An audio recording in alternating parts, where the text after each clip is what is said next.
आयत नंबर 25 की तिलावत देखते हैं। वरद्दल्लाहुल्लज़ीना कफ़रू बिग़ैज़िहिम लम यनालू खैरा वकफ़ल्लाहुल मुमिनीनल क़िताल वकानल्लाहु क़विय्यन अज़ीज़ा। लफ्ज़ी तर्जुमा, व और रद्दा फेर दिया अल्लाह ने अल्लज़ीना उन लोगों को के काफ़रू जिन्होंने कुफ्र किया बिग़ैज़िहिम साथ उनके गुस्से के, लम नहीं, यनालू पहुँचे, खैरा भलाई को, व और कफ़ा काफ़ी हुआ, अल्लाह अलमुमिनीना मुसलमानों को, अलकिताला लड़ाई से, व और काना है अल्लाह क़विय्यन ज़बरदस्त, अज़ीज़न गालिब। बामुहावरा तर्जुमा देखते हैं।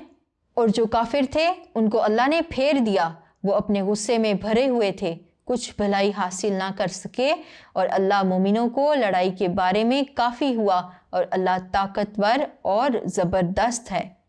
आइए इस आयत का मफ़हूम जानते हैं।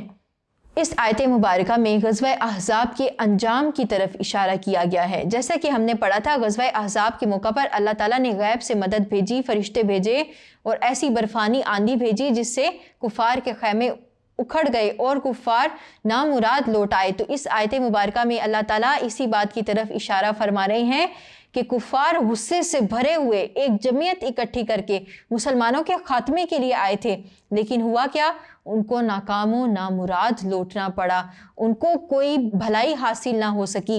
जैसा कि जब हम जंग में जाते हैं तो ऐसा होता है कि हम या तो किसी इलाके को फतह कर लेते हैं, हम दुश्मनों को मार देते हैं, हम दुश्मनों को कैदी बना लेते हैं, और इसके अलावा हमें बहुत सा मालो असबाब भी मिल जाता है। लेकिन काफिरों को क्या मिला? काफिरों को कुछ भी हासिल नहीं हुआ, बल्कि वो नाकाम और नामुराद लौटे। जो कुछ लेकर आए थे वो भी उनको वहीं छोड़कर भाग जाना पड़ा मैदान जंग से। यूं वो मायूस होकर लौट गए। तो अल्लाह ताला ने इस आयत में इसी बात की तरफ इशारा फरमाया है कि काफिरों को अल्लाह ताला ने कोई भलाई अता नहीं फरमाई, उसके मुकाबले में अल्लाह ताला ने मोमिनों की मदद फरमाई गैब से, और अल्लाह मोमिनों के लिए उस लड़ाई में काफ़ी हो गया था। इस आयत का मुताला करते हुए हमने एक रवायत पढ़ी थी, और वह रवायत कुछ यूँ है कि अमर बिन अब्दूद नामवर सवार था कुफ़ार का, जिसे वो लोग 1000 सवारों के बराबर समझते थे। उसको हज़रत अली ने ढेर कर दिया। बाद अज़ां कुफ़ार उसकी लाश के इवज़ 10,000 की पेशकश करने लगे, जो ये कहकर ठुकरा दी गई कि हम मुर्दों का समन खाने वाली नहीं है, यानी हम आपको आपकी डेड बॉडी ऐसे ही वापस कर देते हैं, हमें पैसों की ज़रूरत नहीं है, मुर्दों के हम कीमत नहीं वसूल किया करते। फिर इसके अलावा आयत के अगले हिस्से में इरशाद हुआ व कफ़ल्लाहुल मुमिनीनल क़िताल, और उस जंग में अल्लाह ताला खुद ही मोमिनों को काफ़ी हो गया। जैसा कि हमने ग़ज़वा अहज़ाब के बारे में पढ़ा था कि किस तरह से मुसलमानों ने खंदक खोदकर अपना दिफा किया, तो लड़ाई की नौबत आई ही नहीं थी। आल तो थोड़ी बहुत तीर अंदाजी हुई, मुबारज़त हुई, लेकिन उस तरह से लड़ाई नहीं हो सकी थी। और इसके अलावा अल्लाह ताला ने गैब से मदद फरमाई, फरिश्ते भी भेजे, आंधी भी भेज दी, उसी से कुफ़ार के कदम उखड़ गए थे।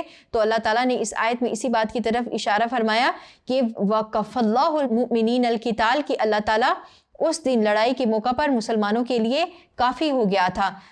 कुफ़ार नाकाम व नामुराद जब लौट गए तो रसूलुल्लाह सल्लल्लाहु अलैहि वसल्लम ने भी इरशाद फरमाया, ला इलाहा इल्लल्लाहु वहदहु सदक़ वअदहु नसर अब्दहु व अज़्ज़ जुंदहु व हज़मल अहज़ाब वहदहु फला शैइन बअदहु, यानी एक अल्लाह के सिवा कोई माबूद नहीं, उसने अपना वादा सच कर दिखाया, अपने बंदे की मदद की, अपने लश्कर को सुरखरू किया, और तमाम ग्रोहों को अकेले उसने ही शिकस्त दे दी, उसके बाद कोई शय नहीं है।